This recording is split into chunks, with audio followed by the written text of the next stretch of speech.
participar. Sintonize agora, fique em boa companhia. Em sua casa ou no trabalho, estamos juntos todo dia. Vem fazer a diferença. Essa rádio te convida a deixar a restauração entrar em sua vida e no seu lar, levando a palavra. Esse é o nosso compromisso, pregando sempre a verdade, ganhando almas para Cristo. Então venha restaurar, venha louvar, venha participar. Vamos juntos caminhar. Então venha restaurar, venha louvar, venha participar. Restauração está no ar.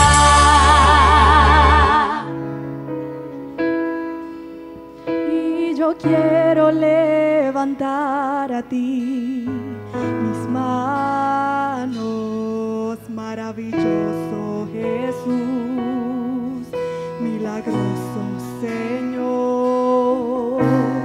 Llena este lugar de tu presencia y haz descender tu poder a los que estamos aquí. Creo en ti, Jesús, en lo que harás en mí. Yo creo en ti, Jesús, en lo que harás en mí,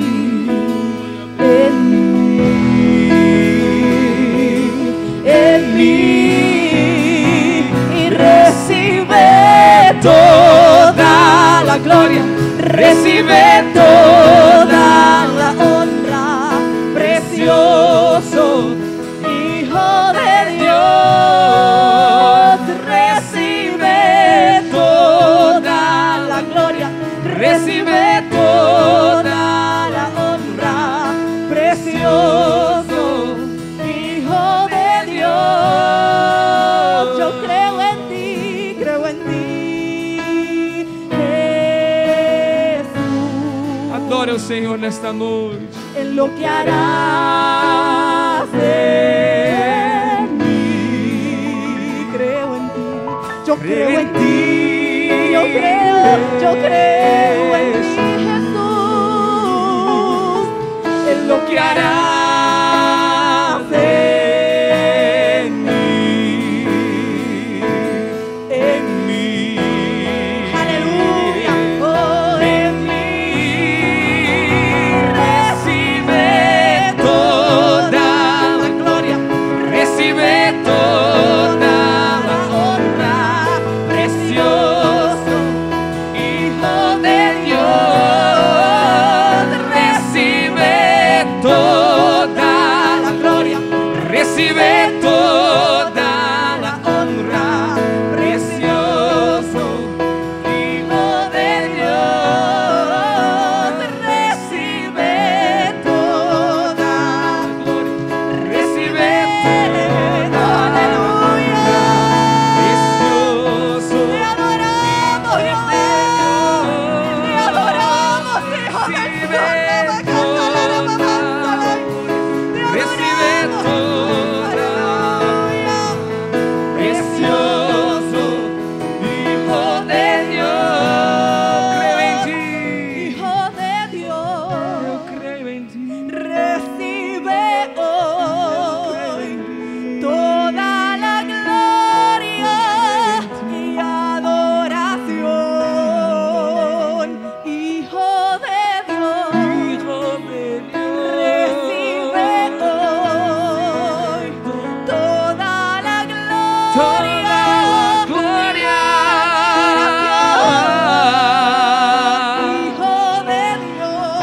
Hijo Vale de eso. Dios. Recibe hoy, Señor, aleluya, toda la gloria, Toda la gloria. recibe toda la gloria, Recibe toda la honra, precioso Hijo de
ler a Bíblia Sagrada em 2 Coríntios, capítulo 4, e verso 15. Vamos ler, por favor.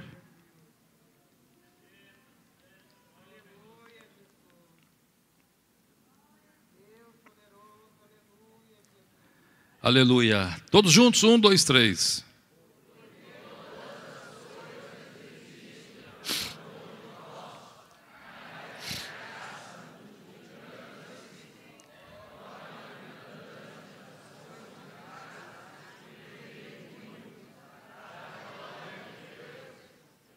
Aleluia. Deus criou todas as coisas para daqui tirar a igreja. Agora vamos ler Efésios 3, 8 a 11. Aí fica mais claro este assunto. Efésios 3, 8 a 11. Está na tela já? 1, 2, 3.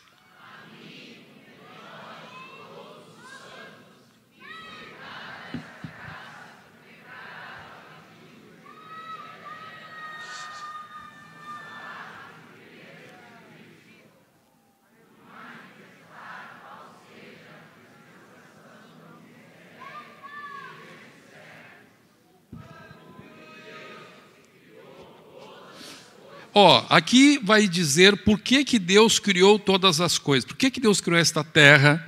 Porque Deus criou a humanidade, porque Deus criou a natureza, as plantas, o jardim do Éden. Por que Deus criou tudo isto? Deus criou tudo isto com um propósito universal, que vai acima do nosso pensamento, que vai além do mundo físico, que vai além da dimensão física que conhecemos, que vai além de nossa vida. Deus criou todas as coisas para...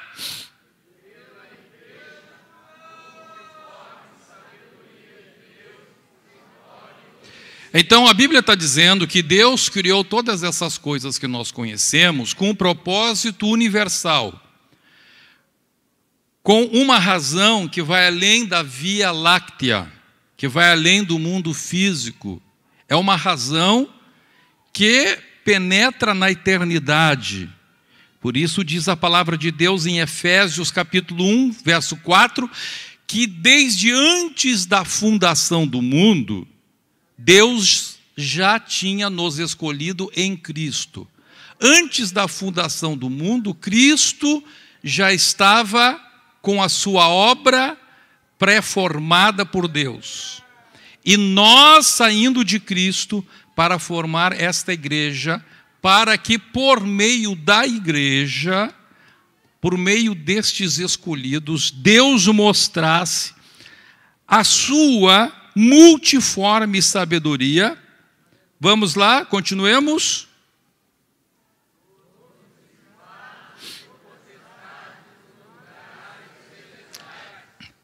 Segundo,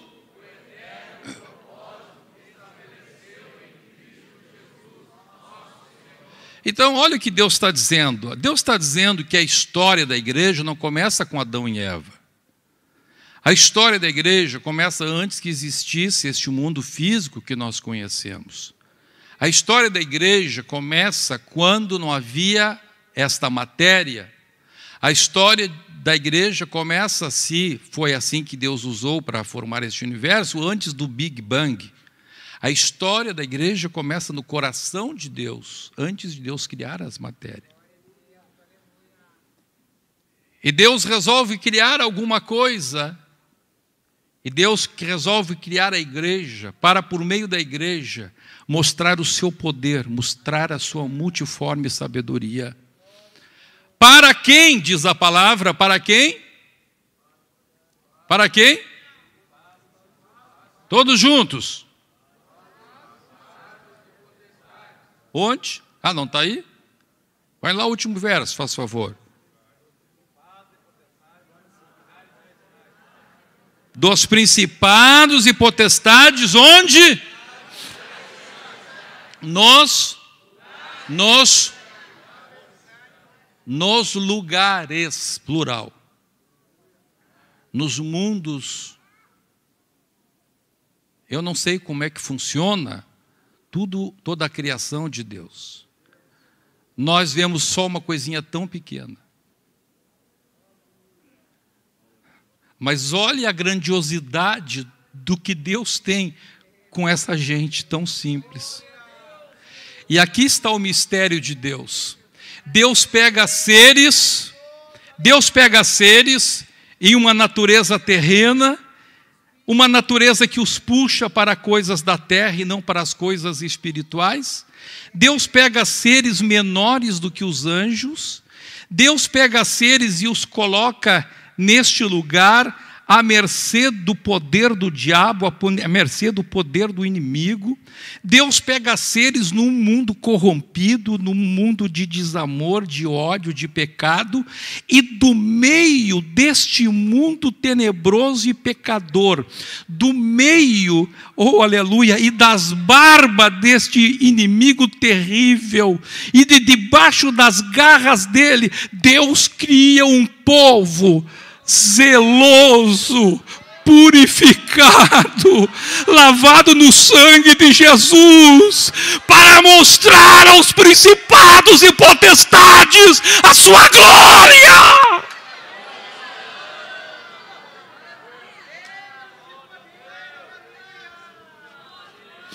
Imagine o que vai ser a igreja apresentada pelo Cordeiro na glória.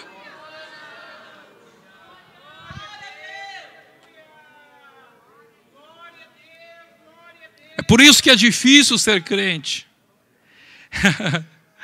Porque eu quero dizer para você que não é difícil ser crente, é impossível ser crente, mas você é crente porque a glória de Deus te alcançou, a glória de Deus se manifestou na tua vida. Você é crente porque Jesus te chamou, você é crente porque aceitou o chamado dele, você é crente porque ele te fez nascer de novo, você é crente porque o Espírito de Deus entrou na tua vida.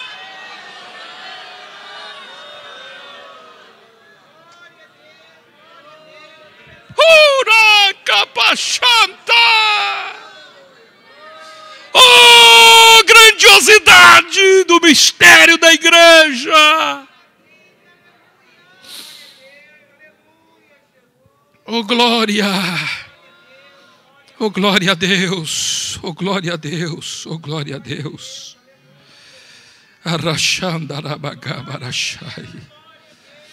A palavra de Deus ainda nos diz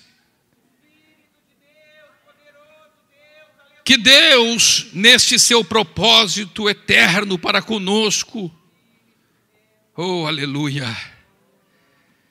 Ele quer nos usar para julgar o mundo. Vamos ler 1 Coríntios 6, 2-3.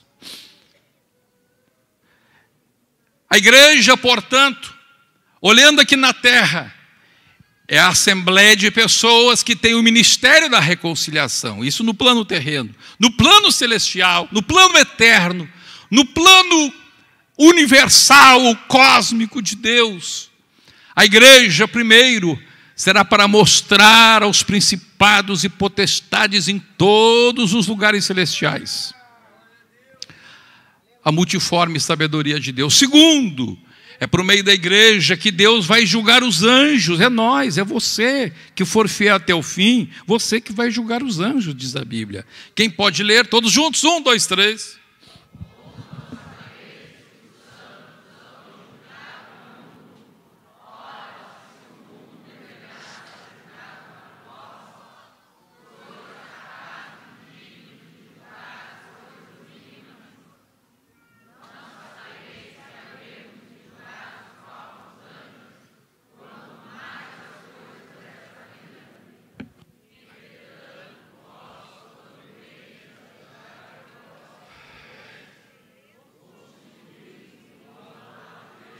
Só até aí, 1 e 2. Meus amados, a palavra de Deus está dizendo, olha só, que Deus tem o propósito de, por meio da igreja, julgar o mundo. É por isso, irmãos, que quando as pessoas olham para a igreja, do ponto de vista terreno, elas não entendem muitas coisas. Por exemplo, alguém diz assim: onde estava Deus quando os cristãos primitivos eram jogados na cadeia? Onde estava Deus quando os comunistas matavam os crentes e prendiam em masmorras? Onde estava Deus quando os leões devoravam os crentes nas arenas romanas? Onde estava Deus quando os romanos, nos seus circos, matavam à espada os crentes primitivos? Onde estava Deus quando os mártires eram incendiados sobre as piras dos pagãos? Onde estava Deus? Onde estava Deus quando isso, aquele outro? Essas pessoas estão pensando sob uma ótica humana. Mas Deus está dizendo, eu estou aqui. E quando um mártir morreu na pira, ele sofreu por 5 minutos. Quando um leão matou um cristão, o cristão sofreu, quem sabe, por 1 minuto. Quando um cristão morreu com tiro, nem sofreu. Só um impacto. Mas Deus vendo isso, Deus está dizendo, isto não é o fim da história. O fim da história está registrado ali em Apocalipse. Eis que eu vi um grande trono branco. E assentado sobre ele, aquele que há de julgar, e aquele que diz ao que vencer, dar-lhe-ei que se sente comigo no meu trono. Assim como eu venci e sentei com meu Pai no meu trono. A história não termina no martírio, a história não termina na sepultura, a história não termina nos sofrimentos terrenos, mas o apóstolo Paulo diz, eu estou certo que as tribulações do tempo presente não se comparam com a glória que há de ser revelada na igreja, a glória de estar assentado no juízo final, no trono de Jesus.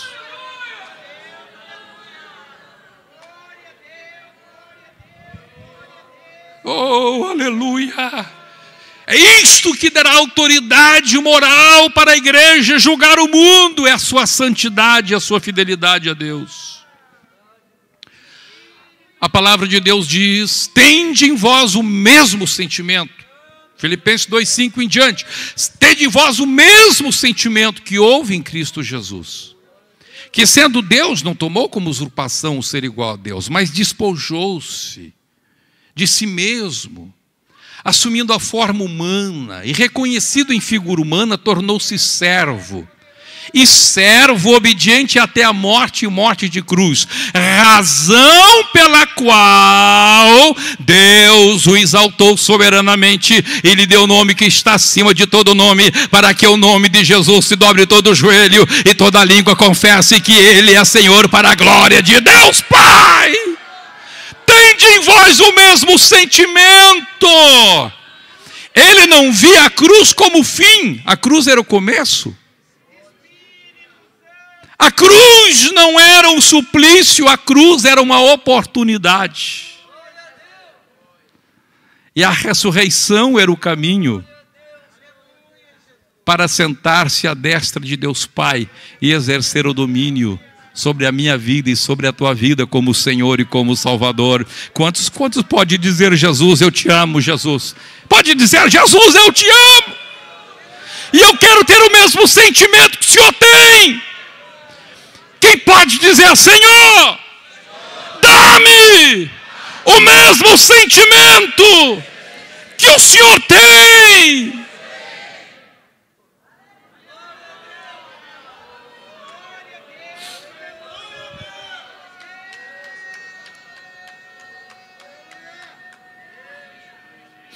E em terceiro lugar, quando Deus olha do céu para a igreja, Deus olha do céu para nós, Ele vê algo ainda mais extraordinário. Ele nos vê como corpo de Jesus. Vamos ler Efésios 1, 22 e 23. Essa passagem aí, meu irmão, essa passagem aí, se você tivesse em pé, eu ia pedir para você sentar. Meu irmão, é bom sentar, senão vai cair sentado. Quem está em pé vai cair sentado. Oh, glória a Deus. Te escora na parede aí, meu filho. Olha o que diz a palavra de Deus, irmãos, isto é grande demais, é poderoso demais. Efésios capítulo 1, versos 22, 23, toda a igreja.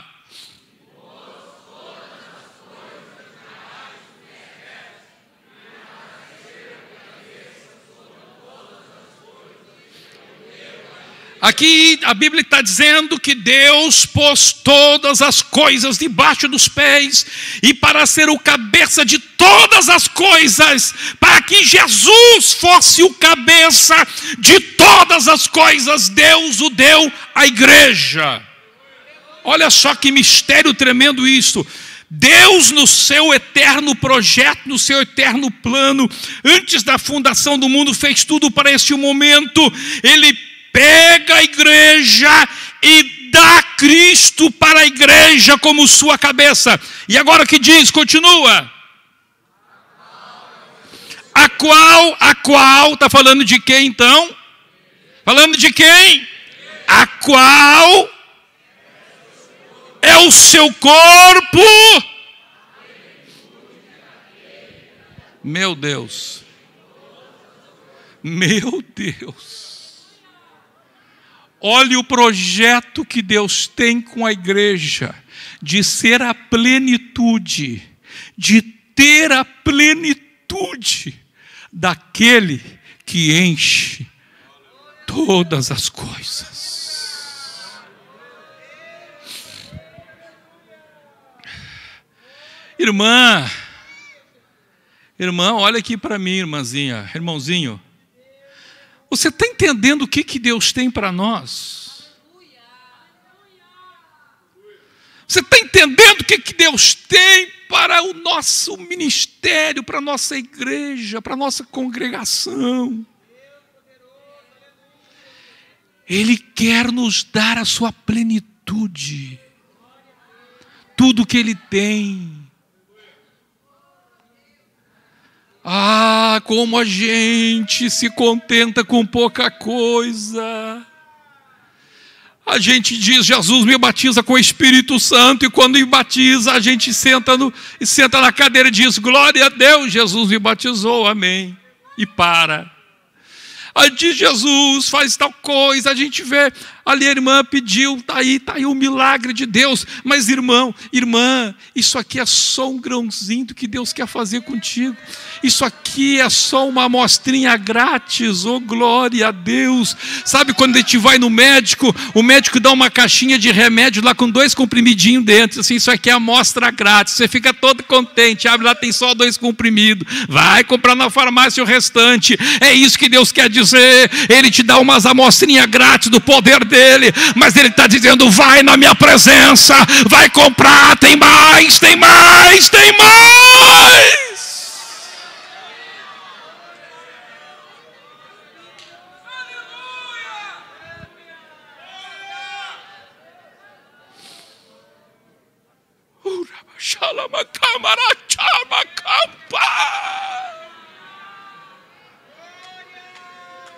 Ai, que fome de buscar a Deus!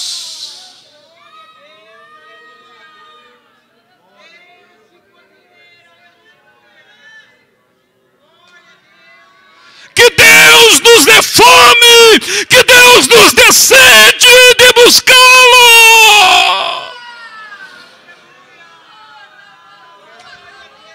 Buscar a sua plenitude.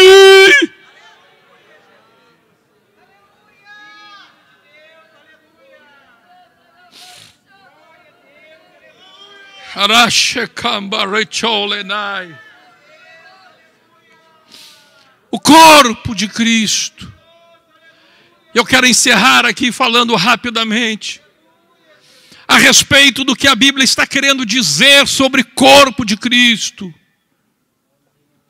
Quando a palavra de Deus fala-nos a respeito de coisas do mundo físico, prefigurando coisas do mundo espiritual, temos que entender que Deus fala assim, porque Ele é o autor tanto do mundo físico quanto do mundo espiritual.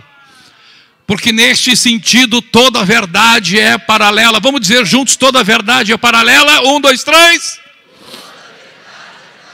Toda a verdade é paralela, porque Deus é o criador das duas verdades. Tanto a verdade no mundo espiritual, quanto a verdade no mundo físico. Porque Ele é o autor de ambos os mundos, e portanto Ele põe os mesmos princípios como o mesmo criador. Como Deus fez o corpo. Como Deus fez o corpo do ser humano. Como Deus fez o ser humano. E aqui vamos ver o primeiro princípio. O grande princípio nós vamos ver, a Bíblia fala, é pena que eu não tenho tempo, temos a Santa Ceia hoje, mas a Bíblia fala que o grande princípio do corpo de Cristo chama-se unidade. Unidade. Este é o grande fundamento do corpo de Cristo, da igreja, unidade. Vamos dizer juntos, este é o grande fundamento da igreja, a unidade em Cristo. A unidade em Cristo.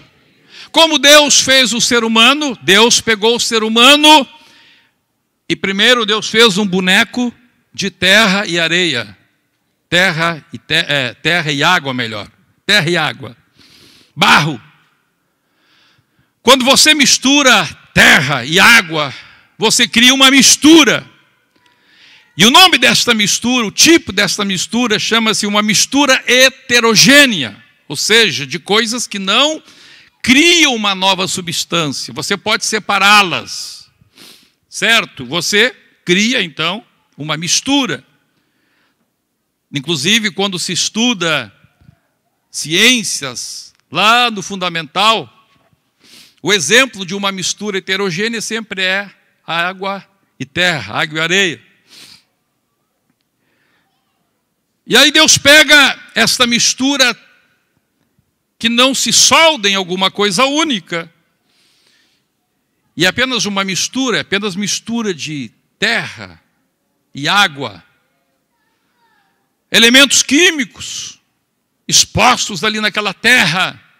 Ali tem magnésio, ali tem cálcio, ali tem carbono, ali tem sódio e tantas coisas.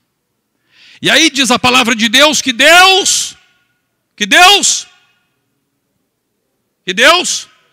vamos lá, quem conhece Gênesis?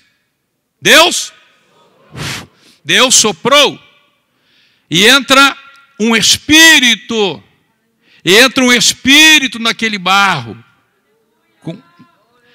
E diz a Bíblia que quando entra um espírito naquele barro tornou-se o quê? Tornou-se o quê? Tornou-se o quê? Alma vivente.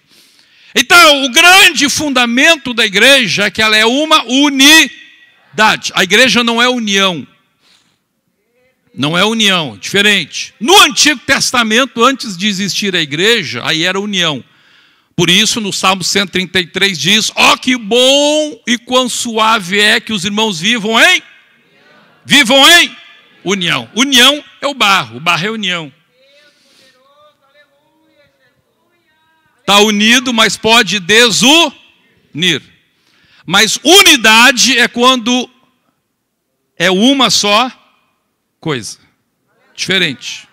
Quem entendeu a diferença entre união e unidade? Amém? A igreja não é uma união. A igreja é uma unidade. É um corpo. E esse é o princípio fundamental de um corpo. Um corpo é uma unidade. E agora então a palavra de Deus mostra-nos que a primeira razão da existência desta unidade, de um corpo ser uma unidade, é que tem um só.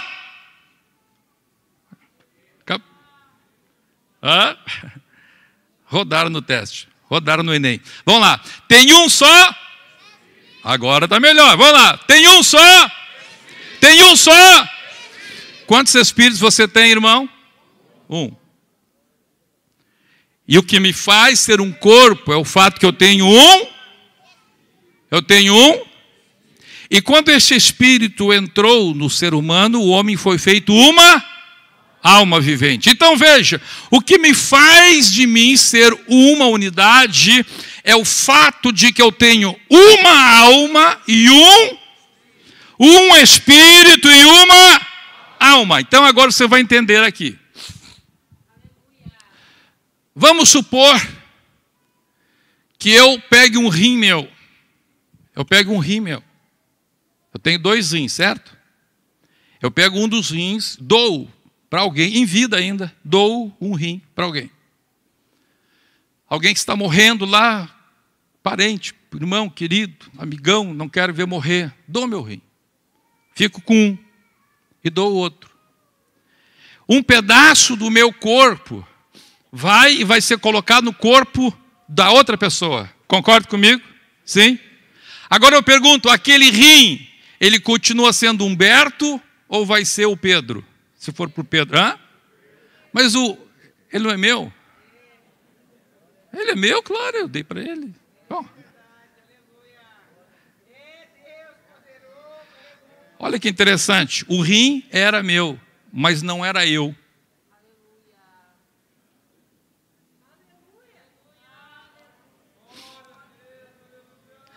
Amém? Se na hora de eu morrer eu disser assim, dou todos os meus órgãos. E aí, vamos dizer que uma pessoa lá foi espedaçada lá no acidente, lá está precisando de fígado, de pâncreas, de rim, sei lá de quê. E pego meus órgãos e vou enfiando nela lá. Não sei se isso é possível, mas vamos dizer que seja. Eu pergunto, eu continuo vivendo na terra ou não? Mas ele recebeu meu coração, meu rim, meu fígado, meu estômago, meu intestino. Porque o que faz uma unidade é o fato de ter um, e o espírito, aqueles pedaços do meu corpo vão estar ligados ao espírito do Pedro. Então aquilo é meu ou é do Pedro? Então o corpo é do espírito ao qual ele está ligado. Olha aí, já começou a entender. Aleluia. Oh, glória a Deus. Bendito é o nome de Jesus.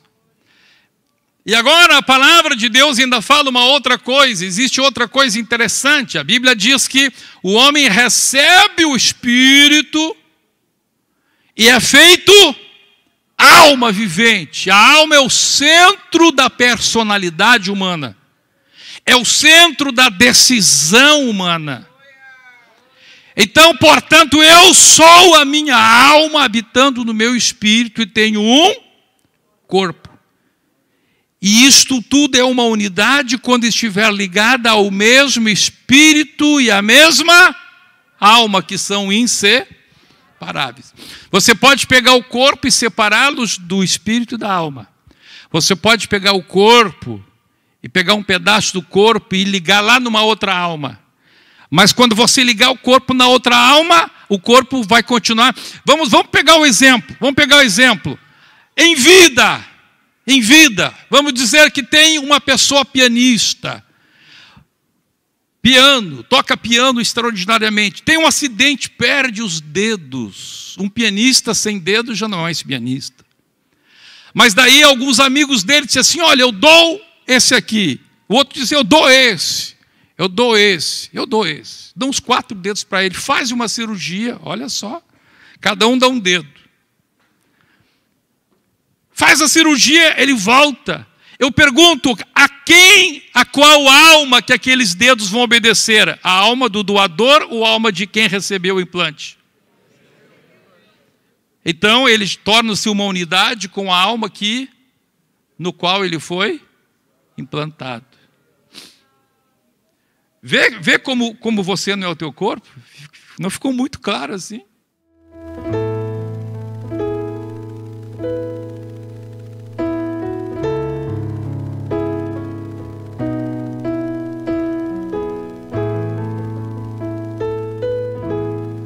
Se eu orar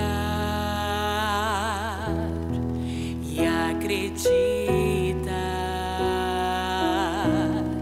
Sei que o Senhor, meu Deus, me atenderá.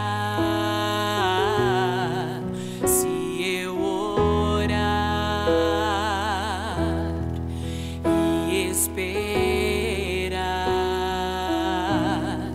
sei que o meu milagre vai me encontrar. Eu não correrei atrás de bênçãos,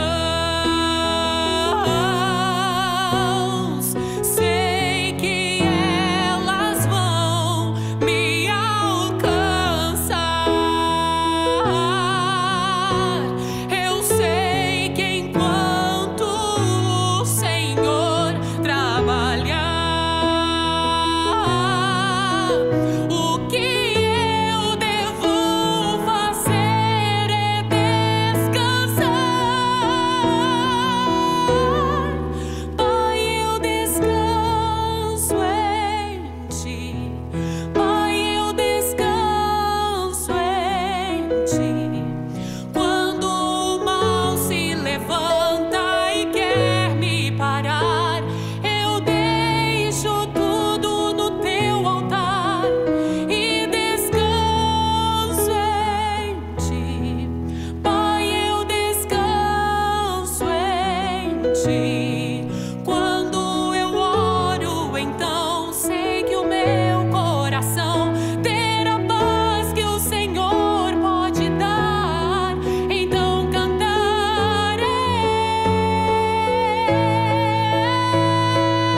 sei que da minha vida estás cuidando, da forma e do caminho que eu irei trilhar. Não questionarei o oleiro em seu trabalho, pois fui criado para o adorar. Sou barro para ser moldado nas mãos do Criador de tudo, polido e depois pintado para ser exemplo neste mundo. Sou barro para ser moldado nas mãos do Criador de tudo, polido e depois pintado para ser exemplo neste mundo.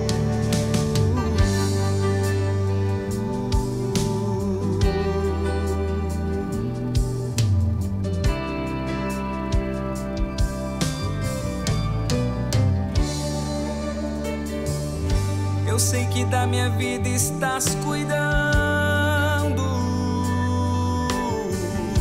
da forma e do caminho que eu irei trilhar. Não questionarei o oleiro em seu trabalho, pois fui criado para o adorar. Sou barro para ser moldado nas mãos do Criador de tudo, polido e depois pintado para ser exemplo neste mundo. Sou barro para ser moldado nas mãos do Criador de tudo, polido e depois pintado para ser exemplo neste mundo.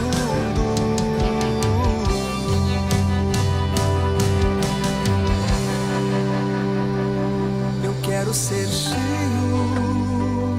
da tua presença, transforma meu vaso com muitos defeitos. Eu quero ser cheio da tua presença, transborda minha vida, sublime oleiro. Eu quero ser cheio da tua presença, transforma meu vaso com muitos defeitos. Eu quero ser cheio da tua presença, transborda minha vida, sublime oleiro. Sou barro,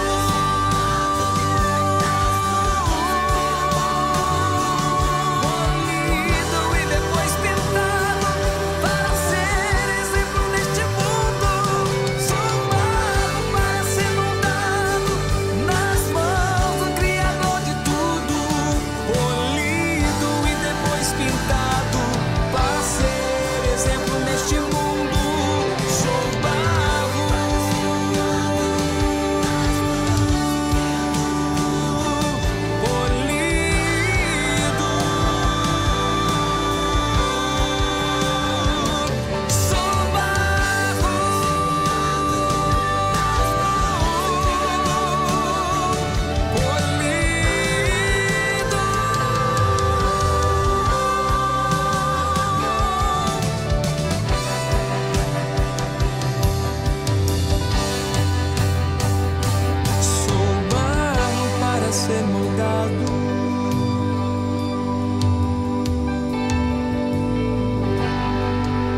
alguém tentar te humilhar porque és crente e crê em Deus, não dê ouvidos.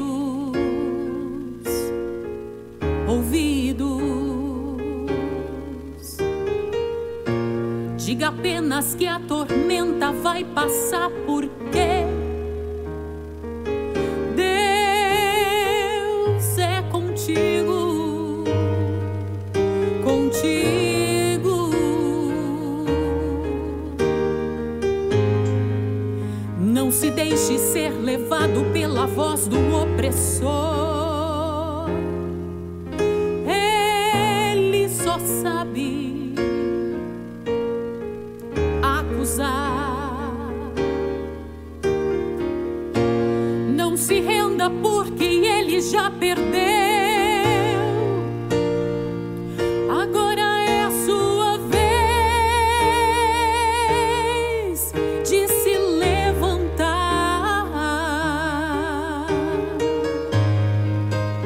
Não te lembras que ele foi até a Deus dizer que Jó blasfemaria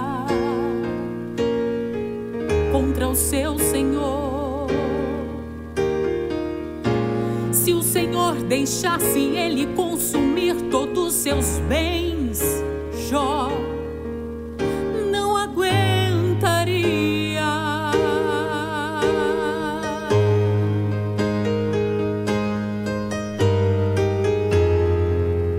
Mas o homem que é fiel no seu propósito e teme a Deus não se corrompe, não, não, não. Mesmo em meio à tempestade, Jó se levantou das cinzas e adorou ao Senhor.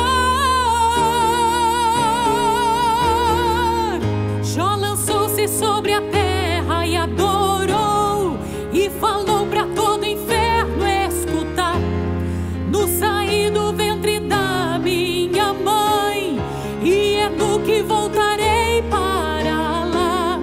Tudo que eu tinha era de Deus, Deus me deu e ele mesmo tomou. Cai por terra o inimigo de Deus, e louvado seja o nome do Senhor.